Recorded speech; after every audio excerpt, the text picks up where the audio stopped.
tools to better detect and deal with the most serious cases of noncompliance. And this government really does care, Mr. Speaker. Thank you. The honourable member from Saanich Gulf Islands.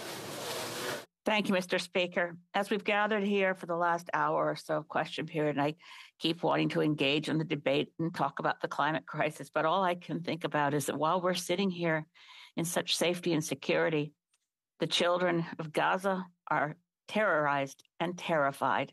Children in Israel remain terrorized and terrified. We need a ceasefire, and we need it now.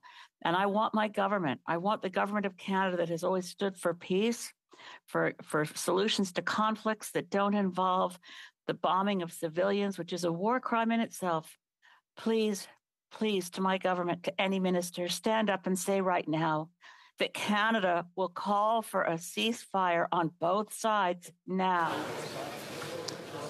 The Honourable Parliamentary Secretary. Thank you, Mr. Speaker, and thank you to the honourable member for her compassion and her question.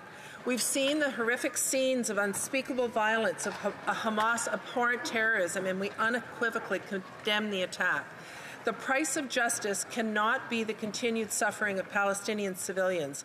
What is unfolding in Gaza is a human tragedy. The Minister of Foreign Affairs continues to engage in efforts to help Canadians.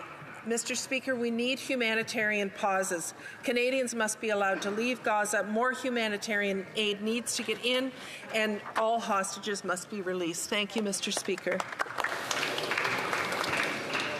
And that brings in to the end of question period. Before I recognize, Before I recognize any points of order, I have a message.